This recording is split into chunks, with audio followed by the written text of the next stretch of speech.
I feel like people don't even realize like how fake like the internet can really be, Yeah. and so I just don't want to be fake, man.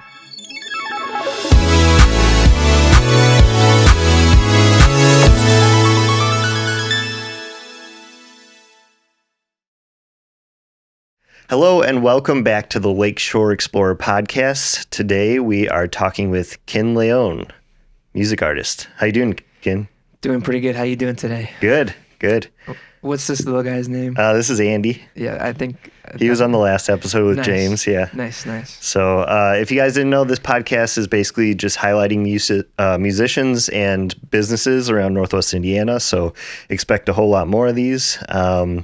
Today, we're just going to focus on Ken and his musicianship and what he does. So I'm actually not super familiar with your work. So maybe like give me sort of the backstory of like how you got into. Well, let's not get into that yet. What is your like main focus of like work right now? What do you do as far as the music industry goes right now? Thank you for that question. I'm glad we stayed away from the backstory because I was like, we don't have enough time on this podcast Yeah. to go over that. Primarily, a lot of my focus right now is in music production. Okay. And just I'm always writing songs. I'm always recording. But a lot of my focus lately has been on trying to learn just different ways to record and just like how to just take my production game to the next level. Okay, so do you do like a lot of recording? Do you do shows and stuff? What? Yep. So I do shows. I do live shows. I do recording, all the above, whatever I can to just get my name out there and just do any sort of artistic endeavor that excites me. So Yeah. I just had a show at the Hobart Art Theater a couple weeks cool. ago, and it went really well. So I was excited about that. I'm also involved in a couple of bands as opposed to my solo project, and I just love Andy, dude. He's like, man, this is chilling. awesome. He's falling asleep over there. I like that. So yeah, it's that's kind of what's been going on so far. Cool. So what was the show at the Hobart Theater? Did you It was play with other people? Yeah, so I was opening up for this artist named Daniel Asher. He was doing his album release show, and I went in there. He had me open up for him. So it was a really cool show. It was one of the biggest shows I've ever done. So there was a couple hundred people. So Oh, nice. Yeah, That's pretty good. It was exciting. Yeah. It was exciting. Is that the biggest show you've done, or? Yeah, I think so. One of I can't recall, but I think it was probably one of the biggest shows. Nice. Yeah. That's pretty cool. Do you have any shows coming up? I do not. Okay.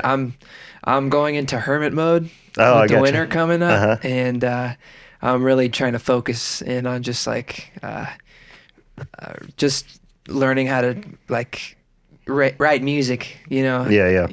I it's important for me to. I never want to be stagnant in my songwriting ability.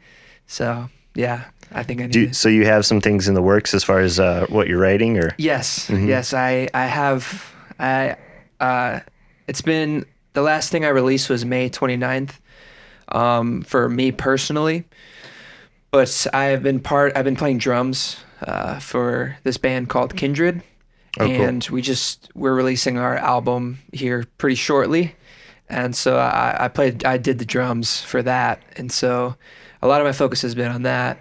And then I had another band called Idly Unknown, and so we'd been playing some shows. But me personally, I've been taking a lot of time to really just like create a vision for like whatever the next generation of like my sound is, because I feel like what I've released it's not who I really am. Oh, really? Okay. Yeah. So what would you kind of describe your sound up until this point? Like, So I think my sound has been heavily influenced like with electronic music.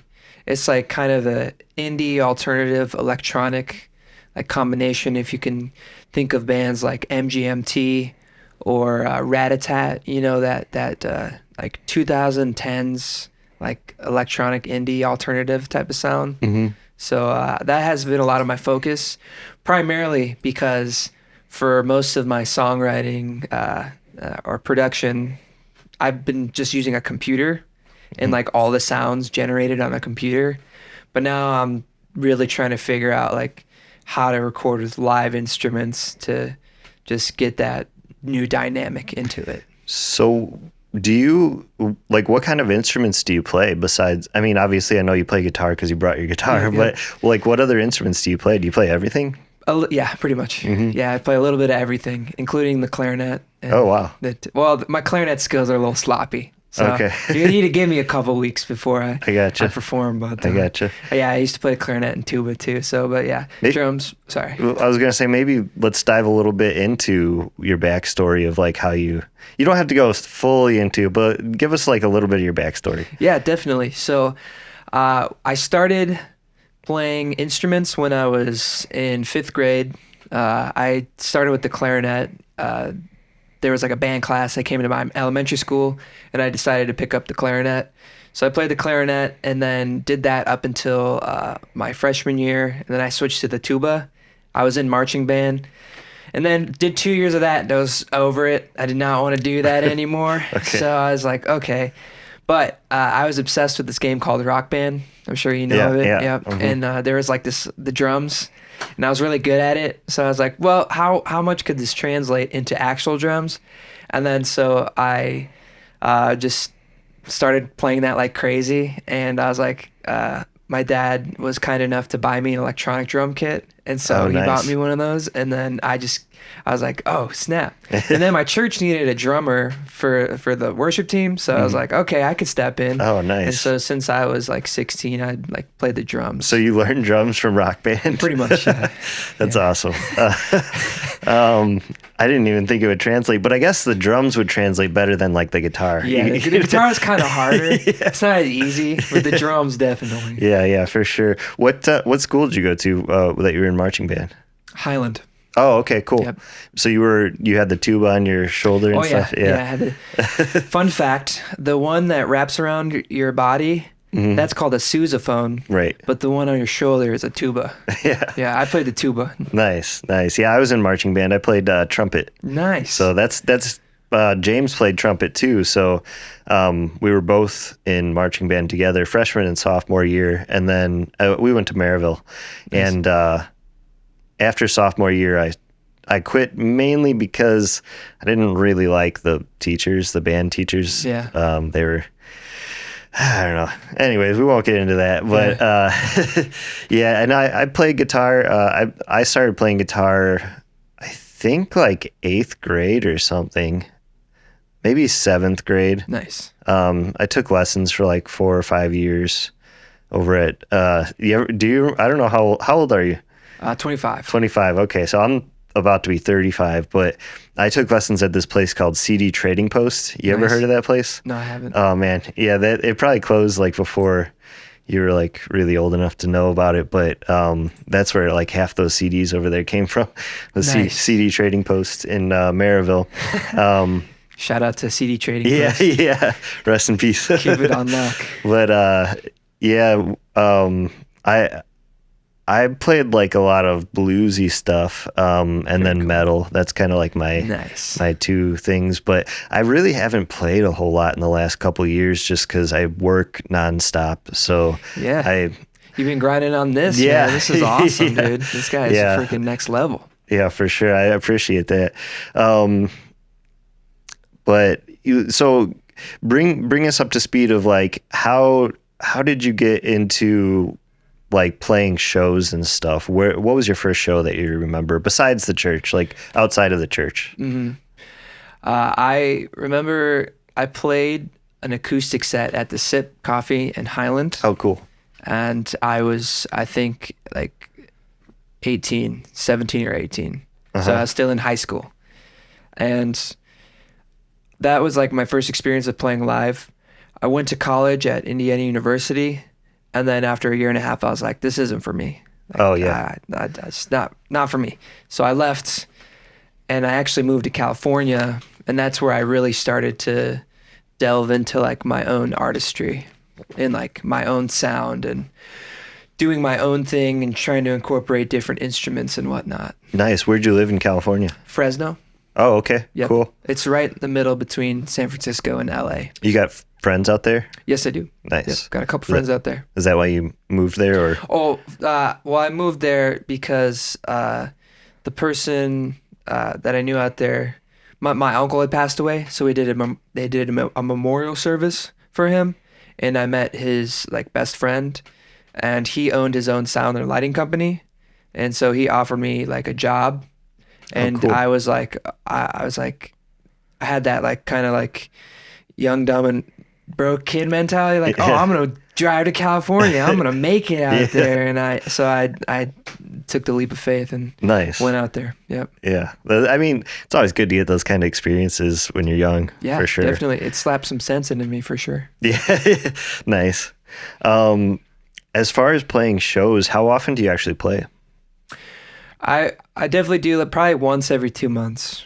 One time. Oh, okay. Yeah. So different seasons, there's more and less. So it's, but for this past like summer season, it was every couple months. I had a lot of piano gigs, so I do like I play the piano as well, and I'll do different things like played at Hunter and Gatherer and different coffee shops. So I had a bunch of those lined up. So I'm a little bit all over the place. Yeah. So it depends. It varies. For sure. Yeah, that Hunt and Gather, that's at the fairgrounds in Crown Yep. Point. Crown Point Fairgrounds, yep. And that's where your base is, Crown Point, right? Yep, that's where my studio's at. And So your studio's in the square? Yep, my studio's on the square. If any artists or anything want to collab and want to work on some stuff, we're called Kids in the Attic Studio.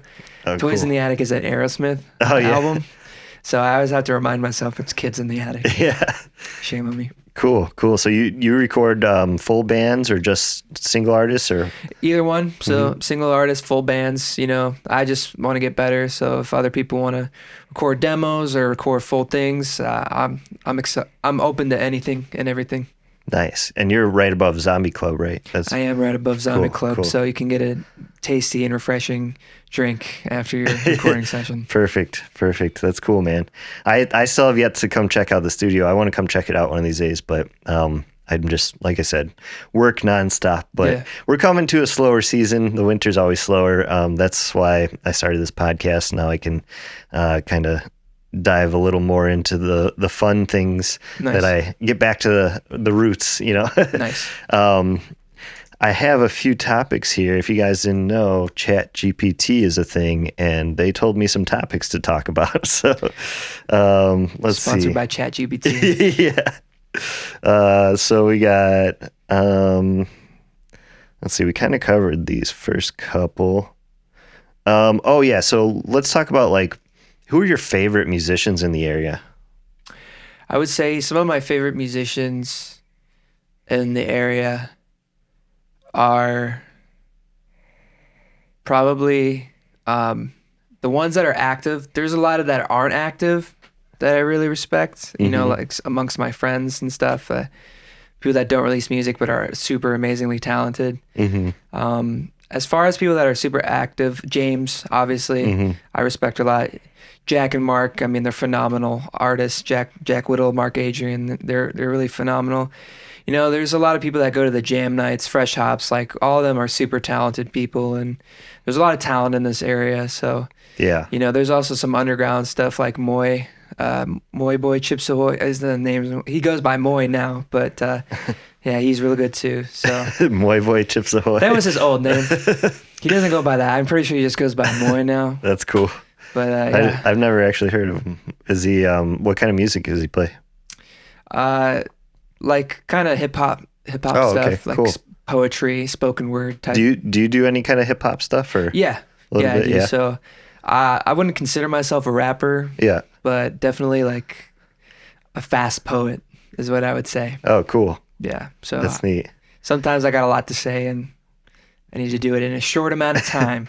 Yeah, it actually, I think that's sort of the style that I saw one of your shows. I don't remember which venue it was, but I saw a couple things on Facebook of you playing, and you were doing sort of almost a hip hop style. It was hard to pinpoint the style of it because it's like sort of like a hip hop sort of rapping, but not really. It's like it's a mixture. It was cool. I like it. I'm glad you liked it. Thank you. Yeah, it was different. So that's always refreshing. But what would you say like the style is that you're kind of moving towards now? So I still definitely have that rap or the poetry rap side. I don't want to lose that, and I think that's something that I really like doing. But I'm really focusing on like my singing and songwriting, like trying to add more melodies and different musical ideas. So a lot of my focus has been like classical. Oh, okay. And like experimental, like electronic music, like like noise and stuff. So like kind of like Nine Inch Nails. Oh yeah, yeah. Almost like imagine if Nine Inch Nails meets like Sublime. Oh, cool. Yeah, That's don't know. neat. So I'm really trying to like come up with something that like no one's ever heard before. Just to try to just stand out because it's hard to stand out nowadays. So I'm really trying to focus and trying to create my own sound. Yeah, that's cool. What's sort of your like main influences? I would say growing up, this one band called 21 Pilots is like what really inspired me to start playing live and like believing that I could actually do it. And so they have a soft spot in my heart. They always will. A lot of my influences now, I just try to like stay open to anything. I'll listen to anything, and I think honestly, like my biggest influence is really like God and like just all like nature and all that he does and like the wonders of life. Like it's like I believe everyone has creativity embedded in them. Not everyone like manifests it differently. Some people it's like making a table. Some people it's videography. Some people it's music. And so I just try to stay like super aware of my environment and try to like find the deeper meaning in life. That's awesome. Definitely. I was when I was out in California, I was pretty much 100% against God and Jesus, and like that was like a one-way ticket to destruction.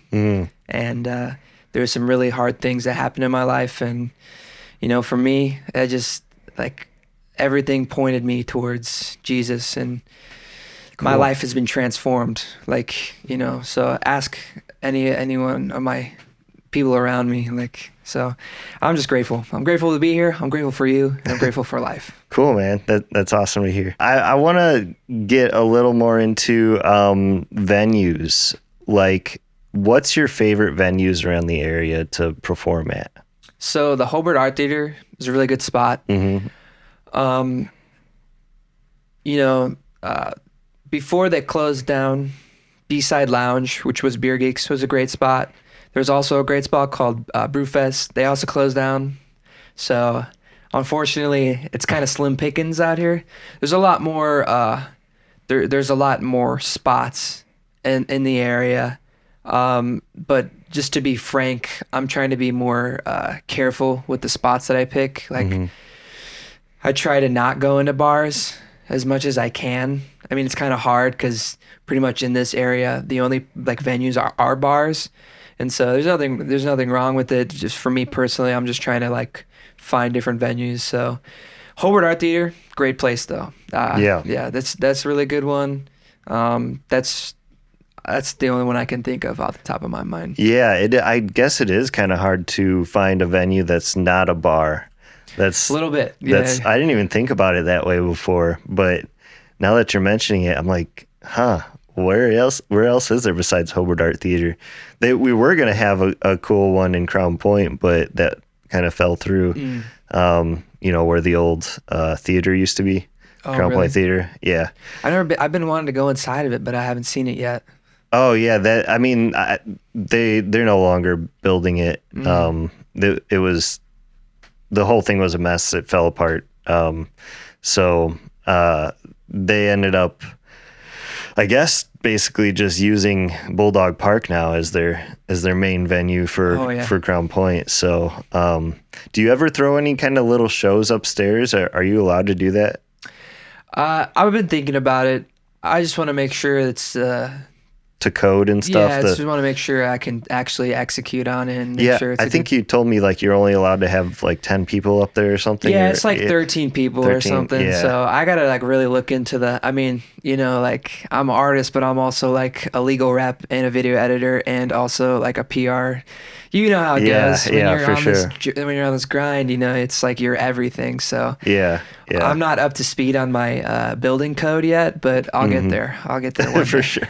So you do a bit of videography and stuff too? Yes, yes. Cool. Just what I can. If I'm whoever needs help or anything, I'll try to do the best I can, put my best foot forward. Cool. And what kind of got you into that sort of side of things? Well, I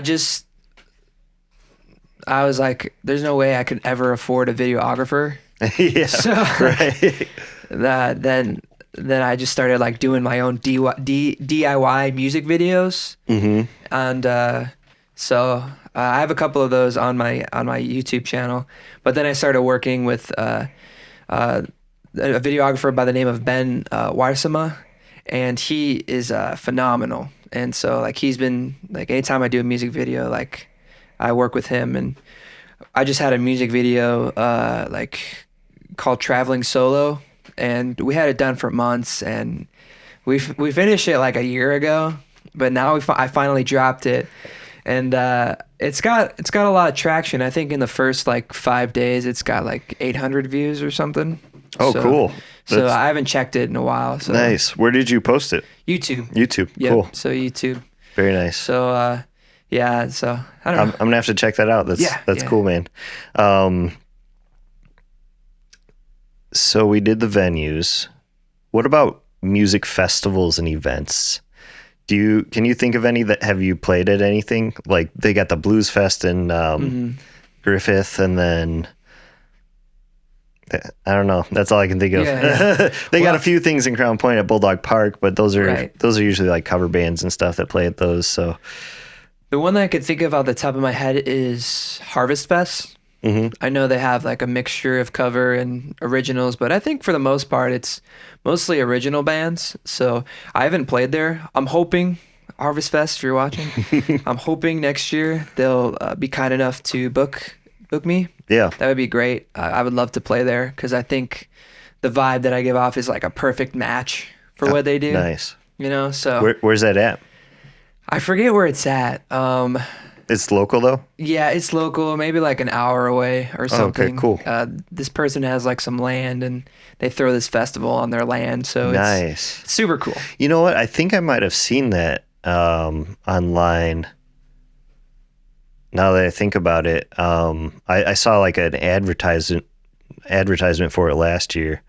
I'm gonna have to check that out too, because there's Yeah. not like a lot of festivals like that come around here. Yeah. So unless you go to Chicago, but Yeah, definitely. yeah, the smaller festivals are kind of cool because it's like a local sort of thing. And we used to go to this festival in Muncie called One Earth, and it was just like there was like a quarry that this guy had like a bunch of land, and it was like a quarry that is now full of water. They call it the Water Bowl, and you can go swimming there and stuff.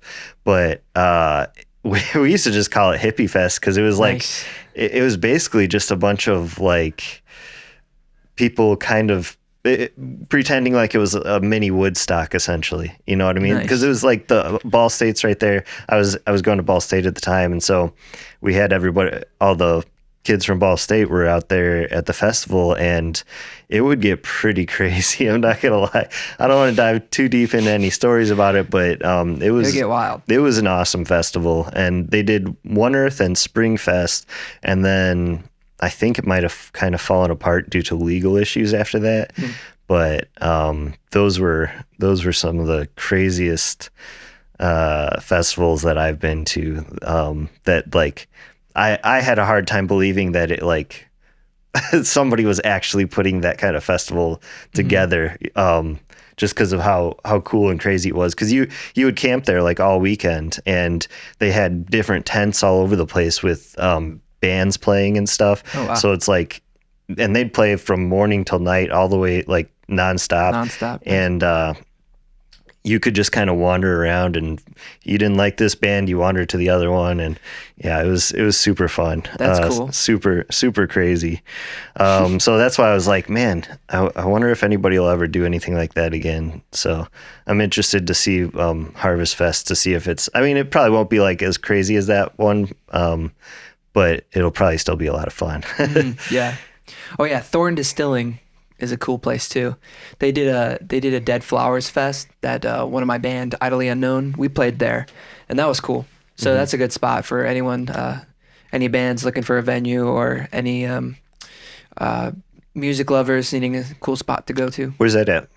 And it's over in Thornton, Illinois, right over the okay. border. So it's about 15 minutes from like Hammond, Highland area. Oh, cool. Yeah. Cool. DIY music culture. Ooh, that's kind of a cool topic. That's basically what you're doing, is sort of DIY Pretty much music sort of thing. Yeah. Do you see that as being like the way the music industry is going, rather than like people paying for studio locations and stuff? Everyone kind of just records themselves these days because the gear has gotten so cheap to. Yeah, I mean that's definitely something to consider. I think DIY is the way to go, and I think that DIY is what's going to lead to massive innovation. And so, I mean, as far as a traditional record label model, I just don't see that it's viable. And like, just I think people are becoming like woke to the tactics of record labels, and it's like no different than like what someone could do by themselves. I mean, at the end of the day, if people like your music and people want to come support you, they're going to come support you. So as far, I do think though that there is like a gap. Like some people are really good at recording, and some people are really good at songwriting, and like there is always room to improve and get better. And there are people that are better than you in different fields and different areas of expertise. And I think to completely shut that off would be unwise. Yeah. So you kind of like the idea of like musicians sort of collaborating on like their whoever's specialty, like this person's better at that, this person's, and then you guys can all kind of come together and get things done without having to pay outrageous amounts of money. Right. And that's something that that's actually a vision that I have for my studio. Is it I've tried doing like you just come in and record and stuff like that, and I'm still open to that, but for me, I am like, structure is like I don't like it. I'm very like mad scientist type, like experiment, and so it's good and it's bad. There's pros and it's cons to it. And so I would like to get like one of my ideas is like a songwriting group. So get different songwriters to come in and, hey, we're going to have a songwriting session. Everyone pitches in like $5 to $10 for the songwriting session, and we all just, sharpen our axes together and write some music. Yeah, that's cool. That's a neat idea. I like it. It's patent. Don't take it.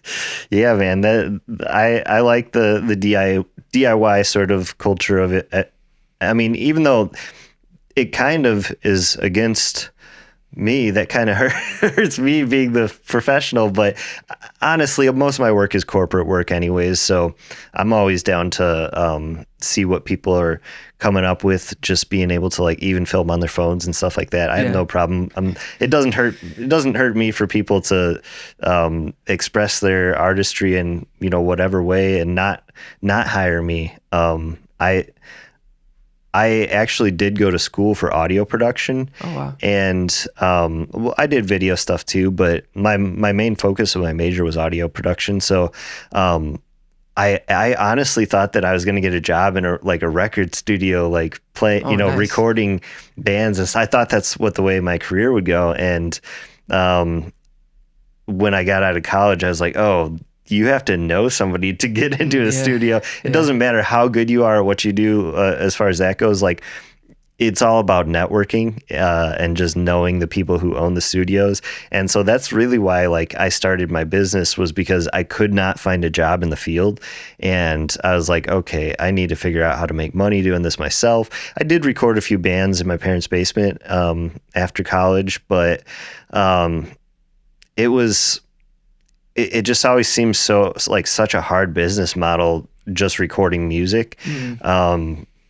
Just because there's like bands only have, your local bands only have like so much budget. They're Right. most of them next to nothing. Mhm. So I was like, that's going to be a tough sell to like target like the people who don't really have the money to spend anyways. So that's why I was like, okay, what else can I do? And I just kind of fell into video. Like I said, I took video classes too, but um, I randomly got an interview for a marketing position at Nice. PBS That's cool. in Indianapolis, and I didn't even realize it was for marketing. Like halfway through the interview, I was like, what is this for? Nice. Because you guys are talking about all this marketing stuff. I don't really know anything about marketing, so I don't know if I can do this. And they were like, oh, okay, well, we really like you. Let me go talk to somebody. And so they went downstairs and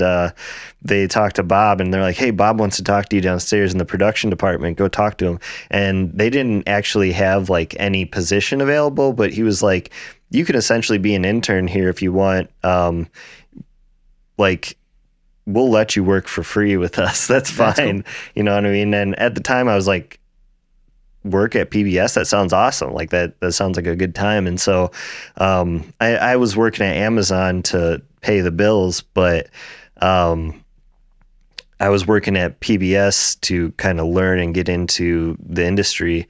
And I I was actually doing like 40 hours a week at PBS and 40 hours a week at Amazon, Wow. and like not sleeping. So I was doing like 80 hours a week with like a 40-minute drive each way to Amazon. So it was a little rough for a while there. But that's how I got into video. And when Amazon used to lay you off every 3 months to not um, pay insurance and stuff.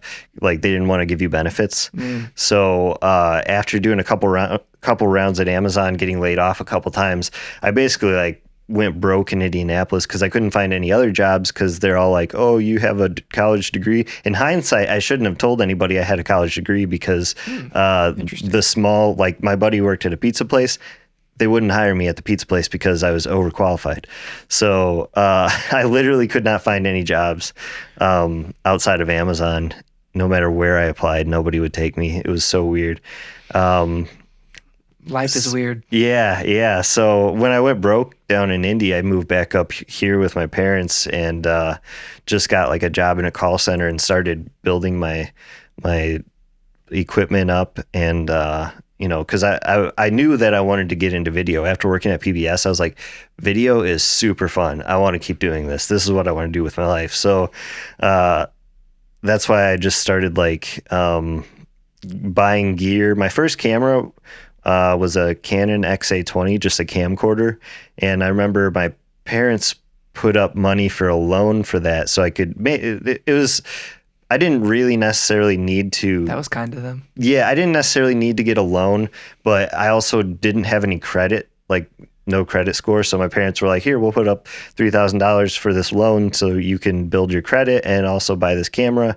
And, I was working in Chicago in a call center, so I was able to pay it back and stuff pretty quickly. But before I bought that camera, I was borrowing cameras from my friends and from PBS to just film things.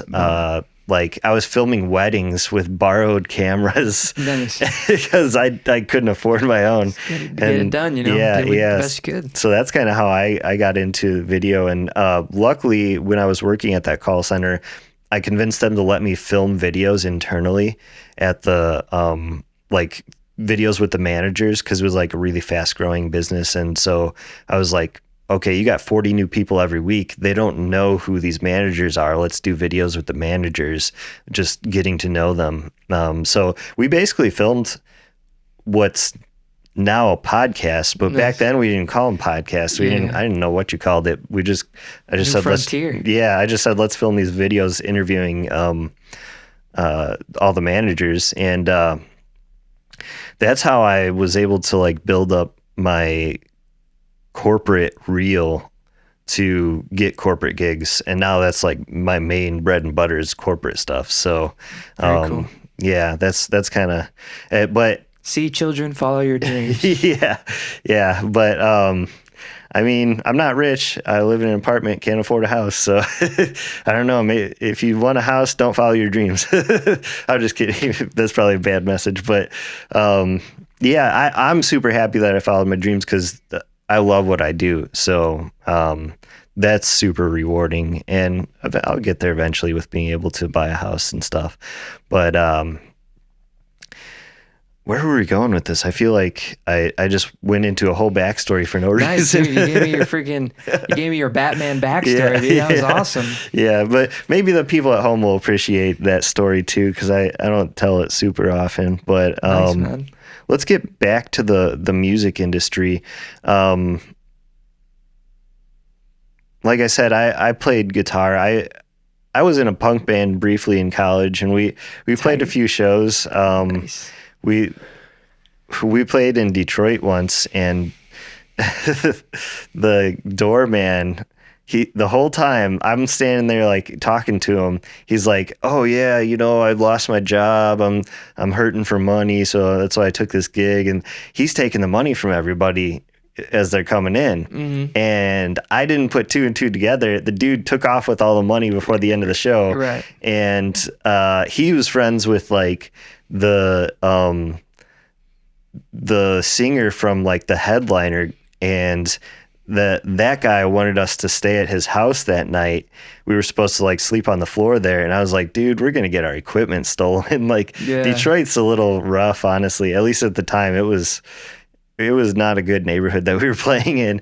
And so I was like, let's just go home tonight. So we drove back to Ball State from Detroit that night. So it was kind of a wild time, but I didn't play that many shows before we just kind of called it quits on the band, because we weren't very good. I'm going to be honest. But mainly because... Did you have fun though? Yeah. Okay, that's all I I had know. a lot of fun. Shout out to Greg and all the other Greg, Matt, and Maybe we could find some demo tapes somewhere. yeah, all the other people in the band. You know what? We probably have a recording. I want to say that there is a recording of us performing live somewhere that I never even saw, but I know that Matt had it, our bassist. So I'd have to ask him if he still has that. That'd be cool. But do you know much about local music history in Northwest Indiana? Do you know anything about it? Not too much. Yeah, me neither. I would say the guy to go to is Fresh Hops. Is Stefan from Fresh Hops. He's been around this scene for a long time, so he would be the guy to ask. You should get him on here. Yeah. I do plan to get him on actually, because I did some video work for him and James. We recorded a little song or two on my back porch in Crown Point. Are you originally from Crown Point? No. Where you from? Hammond, then moved to Highland. Oh, okay. Yeah. Cool. So- Do you still live in Highland, or do you live in Crown Point? No, I live in Crown Point. Oh, okay. Because I know you had the studio Giving in Crown away Point. my spot, dude. I know you have the studio in Crown Point. I just want to make sure like you're not traveling super far for the studio all the time and stuff. But No, I Elon Musk it. You know how like he when he was starting SpaceX, he like slept at the same place he worked. yeah. It's kind of what I'm doing too. Cool. So, Yeah, that's one of the things I wanted to ask you about was like, your business model sort of like music isn't the only thing you do, right? No, no. I gotta get a job. Oh, yeah. Yeah. I do digital marketing, and then just whatever side work I can find, So just try to hustle in any way Yeah. I can. It's like we were talking with James, hustle culture. Everybody's got side gigs. Everybody's doing whatever they can to make money these days. So Yeah, and also like I thought I was super motivated by money, but the more that I like find my faith, like one of my favorite verses is like God's like, or Jesus, he says like, do not worry for tomorrow has its own problems. Like worry about today. So like, I don't, as weird as it sounds, I don't worry about money. I don't worry about what I'm gonna eat. Like, so I'm not saying it's an excuse to be reckless, but I don't know. I'm not gonna die. Like, yeah. Well, we're all gonna die, but I'm not gonna die from starvation or so. Right. So I don't know. Cool. I'm kind of a hippie, if you couldn't tell. Yeah. you would have enjoyed Hippie Fest down at Ball State. Definitely. I would have. I've been right there. What's your favorite sort of music genre as far as like listening? It depends on my mood. I would say if I want to like challenge my ear, classical or jazz. Because I used to be like, ugh, jazz, blah. But like, it's like, like, it's like eating your greens, you eat your greens and you have to just like, like, you have to taste everything you don't want to taste. But after a while, you start to get used to it. And you're like, okay, I can appreciate why it tastes like this or, so, yeah. But if I'm just trying to like go hard, I love rock and roll. Like I love blues music, and those are what I can think of right now. Who's some of your favorite artists that you listen to on like a regular basis? There's this band called Kindred that's really good. I love their music. Mm-hmm. It's my band. Oh, that's your band? Yeah. Oh, okay. Well, no, I'm one of the members. Oh, yeah, for sure. No, I'm serious. Like our music's like actually like it's really good. So Nice. I like listening to it a lot. Nice. That's cool that you like enjoy just listening to your own music. That's like interesting. Like you got to be a fan first. Yeah. Like anyone that like is just be a fan first. Like don't lose that like, oh, I'm this artist, so I know something more than the audience does. No, I don't think so. Like, be a fan and be in love with the craft, and yeah. So. Nice, that's neat.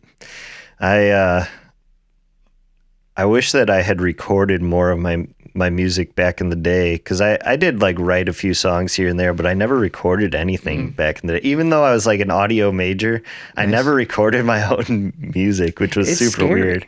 Yeah, it's scary. Like it's so I can relate. Yeah, and then releasing it is probably even more scary. Getting feedback and things like that. I have been my own worst enemy. Like when it comes to like releasing music, I really don't get a lot of negative feedback on my music, which is really good. Like people are like, "Oh man, like your style, so like you said, it's like unique, it's a fresh," and I'm just kind of like, "Nah, I suck. Like no one wants to listen to me. I all these negative thoughts, and it's been a very long mental battle to overcome that fear and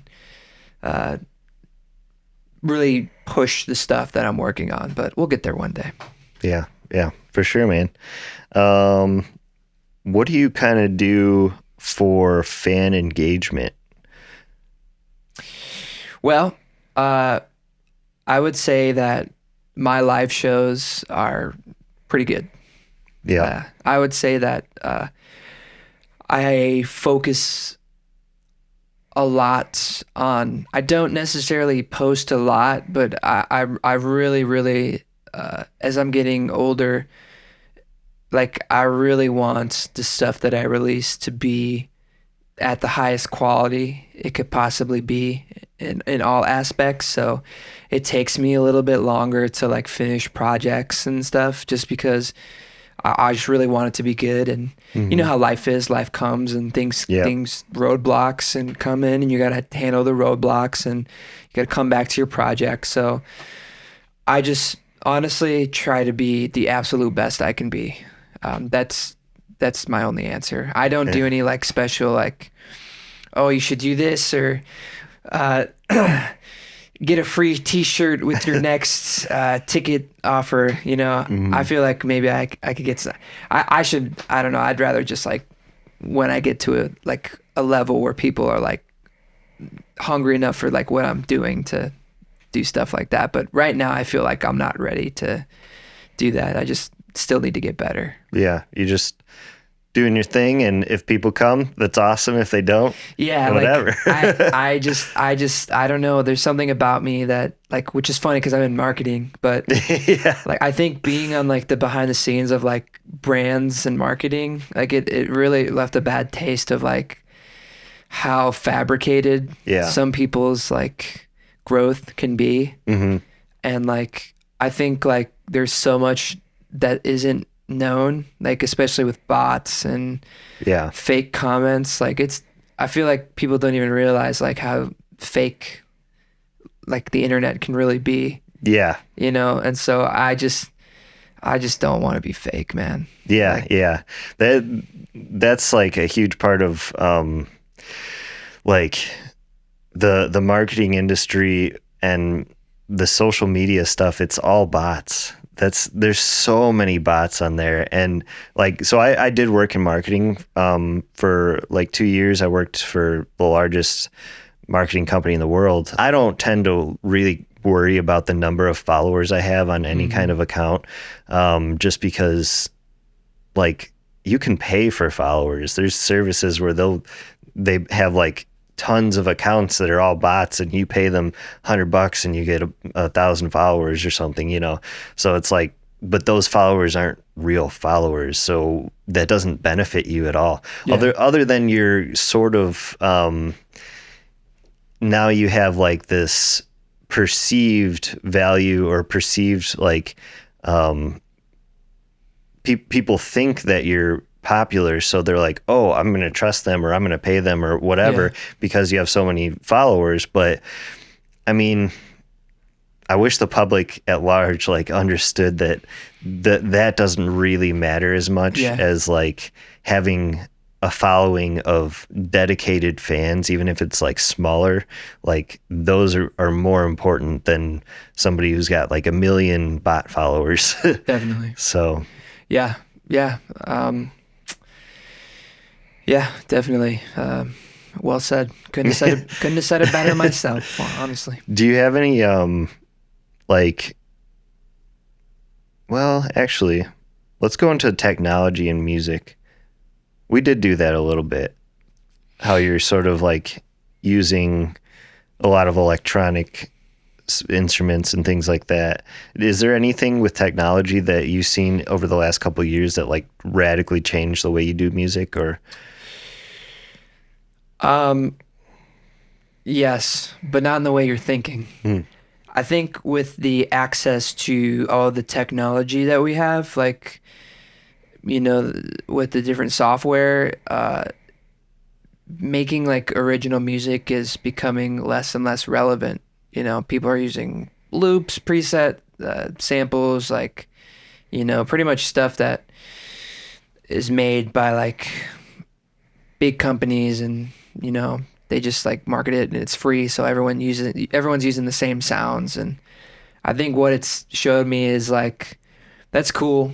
I think I just want to like really make my own sounds and like record drums myself and make my own guitar tones, and just really try to like, I don't know, go backwards in time, like how they used to do it, like how they used to record and stuff. yeah, I'm not super old with like analog tape, but like, you know, just like trying to do is like a mixture hybrid of like the new stuff and also like the old recording. So, yeah. I actually have a buddy who that's kind of what he specializes in, is recording to tapes. What's his name? Uh, Is it Paul? no.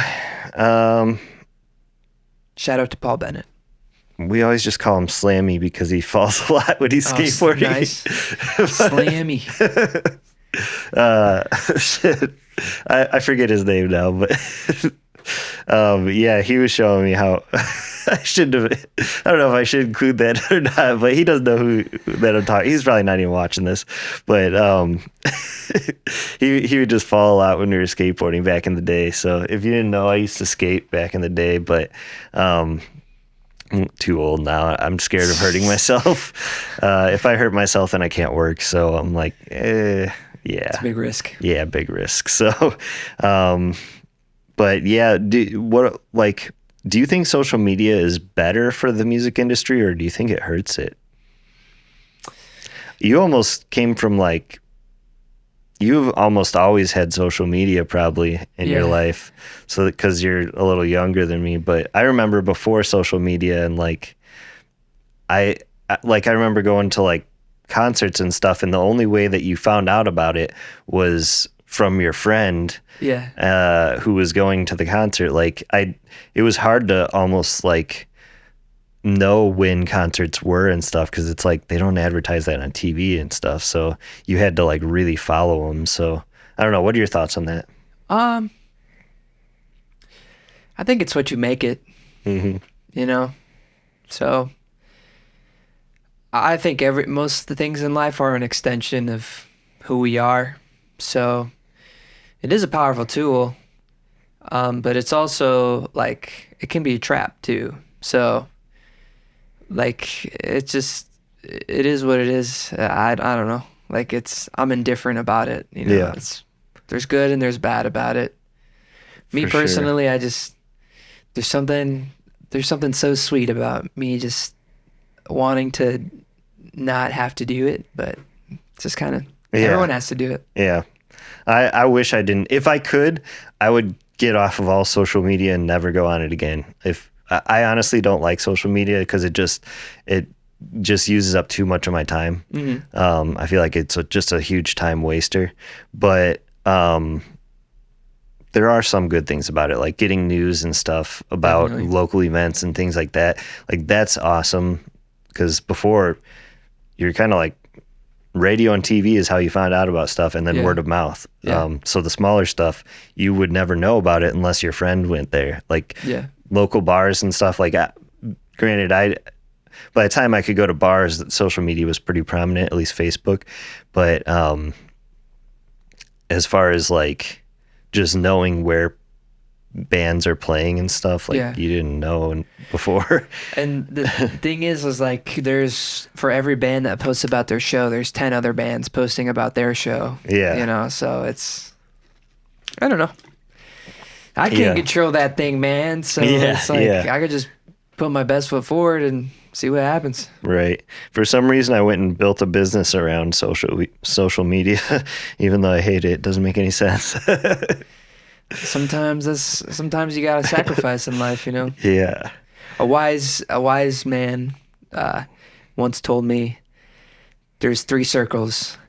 There's what you want, there's what other people want, and then there's what other people need.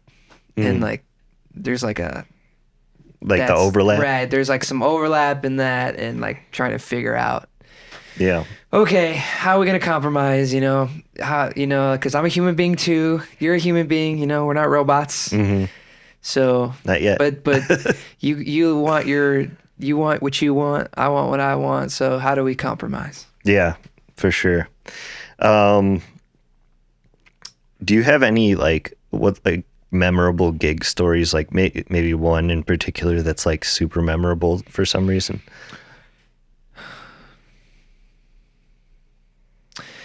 The last gig I did, I actually performed at a library for kids.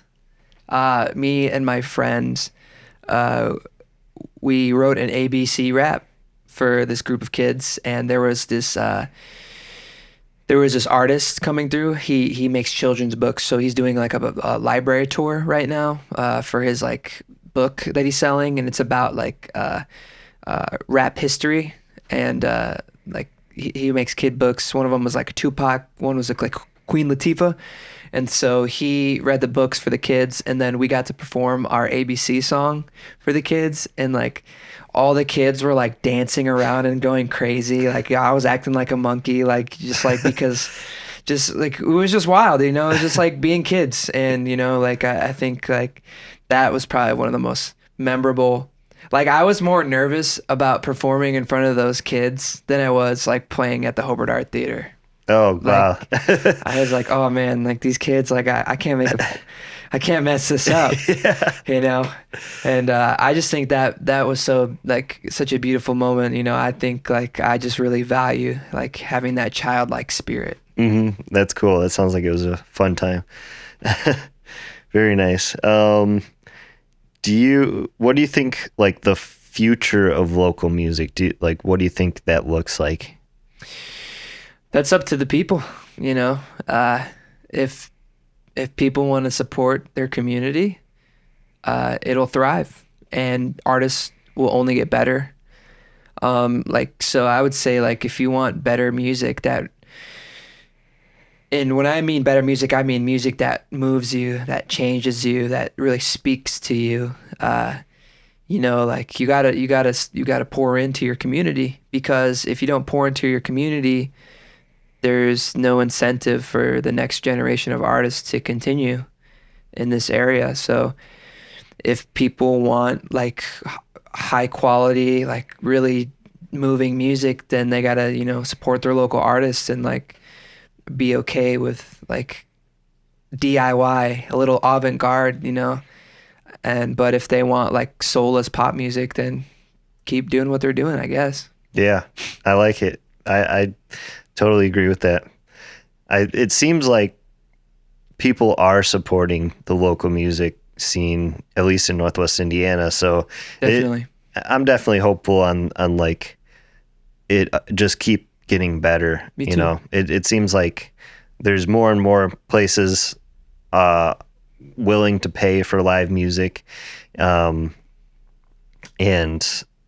even though, like we said, it's a little hard to find a place that's not a bar, but They're out there. They're out there, but there's some that are like just restaurants, and so yeah, you have like a bar there, but it's not like solely made just for that. But Right.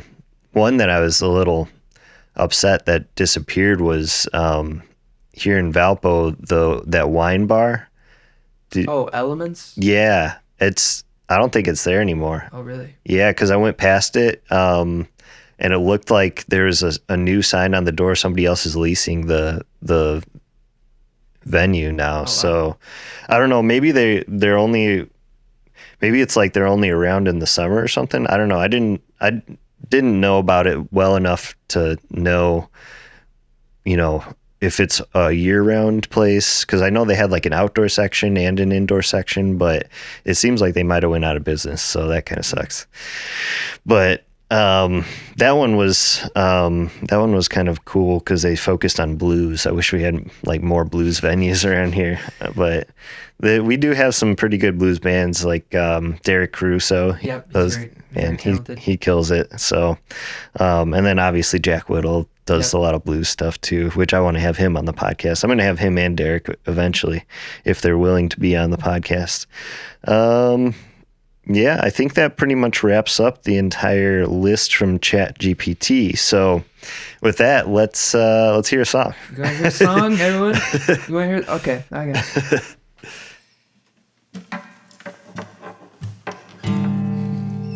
The song.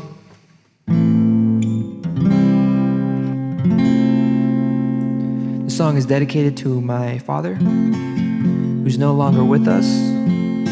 This was his favorite song.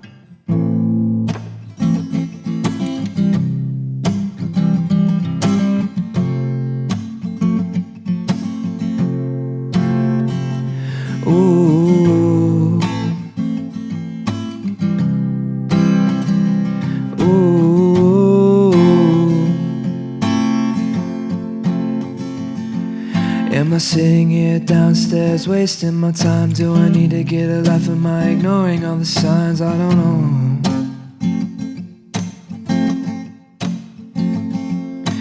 Ain't a safe bet, I'm still going all in. Every day I ask, will it pay off in the end? I don't know.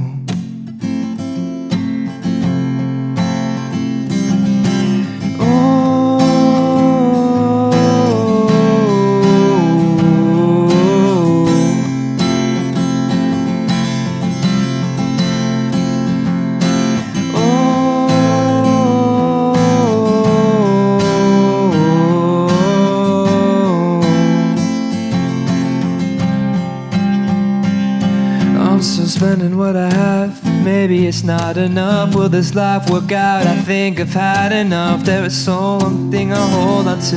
That one thing, God, please see me through the falling sand. It laughs at me, but we all fall down. I know what I need, some peace of mind. Why do we sleep? Darkness and dreams are the scariest things. Am I sitting here downstairs, wasting my time? Do I need to get a life? Am I ignoring all the signs? I don't know.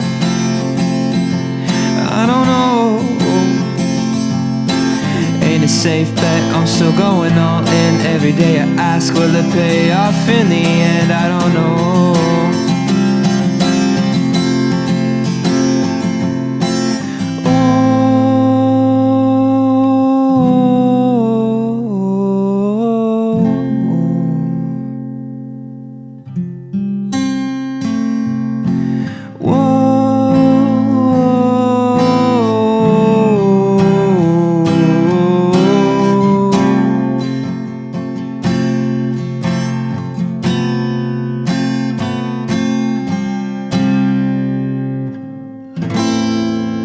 That song is called Payoff. Thank you for having me on the podcast.